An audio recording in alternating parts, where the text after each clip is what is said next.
우리가 너무 늦게 왔습니다. 이 장면은 정말 상징적이에요.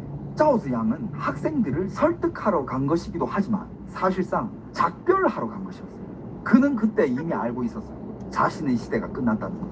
짜오즈 양은 더 이상 이 대학생들을 위해서 뭘 해줄 수 있는 게 없다는 걸 알고 있었을지도. 그 다음날 짜오즈 양은 휴가 검토라는 이름으로 권력에서 밀려납니다. 그리고 짜오즈 양은 그날 이후로 다시는 공개 무대에 나오지 못합니다. 그리고 죽을 때까지 연금 상태로 지내다가 이 세상을 떠납니다. 이게 바로 중국 정치의 잔혹함이에요. 짜오즈 양은 완벽한 민주주의자는 아니었어요. 그 역시 공산당 체제 안에서 성장한 체제 안에 있는 그런 사람이었어요. 하지만 결정적인 순간에 그는 적어도 한 가지 선은 넘으려고 하지 않았습니다. 인민들에게 총을 쏘는 것. 아무리 이 상황이 격화된다 해도 인민들에게 총을 쏘면 안 된다. 그 한계는 안 넘으려고 했어요. 이 말을 했다는 것 자체만으로도 그는 중국 현대사에서 굉장히 특별한 인물이 됩니다. 왜냐하면 중국 공산당의 역사에서는 권력은 수없이 인민들에게 총을 겨눴고 심지어 자기 동지들에게도 총을 겨눴던 역사가 수도 없이 많기 때문에. 하지만 짜오즈 양은 오늘날에 어떻게 평가되냐? 그 순간만큼은 짜오즈 양은 권력보다 양심을 택했던 사람이다 라고 평가돼요. 그래서 그는 어떻게 됐냐? 패배했죠. 중국 정치에서 양심은 권력을 이기지 못합니다. 그 이후 이제 군대가 움직이기 시작합니다. 양상군은 여러 군부대의 동원 명령에 서명을 합니다. 38군단, 27군단, 28군단, 63군단, 15군단, 24군단 같은 부대들이 명령을 받았었죠. 여기서 또 중요한 일이 한 개 생깁니다. 38군 군장 슈친시에는 명령 절차에 문제가 있다고 보고 서명을 거부합니다. 왜냐하면 군 동원 명령에서 덩샤오핑의 서명은 있었지만 당시 중앙군사위 제1부주석이었던 짜오즈 양의 서명이 빠져 있었기 때문에 이건 매우 중요한 대목이에요. 중국 안에서도 모든 군인이 무조건 총을 쏘려고 했던 것은 아닙니다. 일부는 절차를 문제 삼았고 일부는 진압에 소극적이었어요. 국민들을 향해서 심지어 대학생들을 향해서 군부대를 동원해서 진압을 한다? 탱크로 깔아뭉갠다? 받아들일 수 없었던 군인들이 엄청 많았습니다.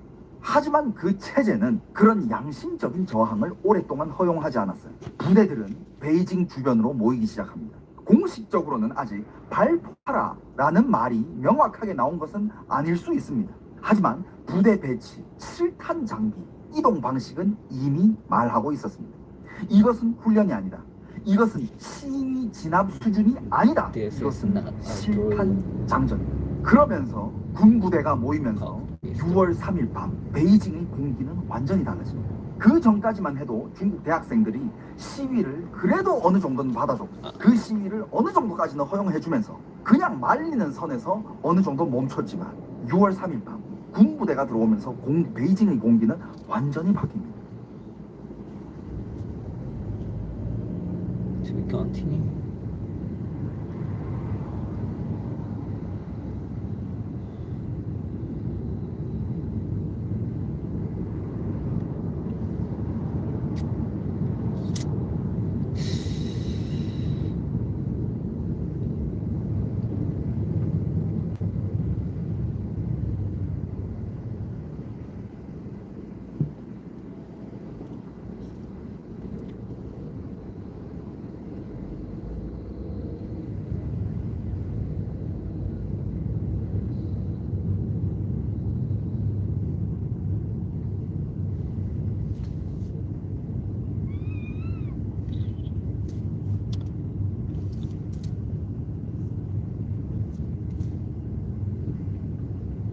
Dicen que corre tan rápido que dejó la sombra atrás una vez.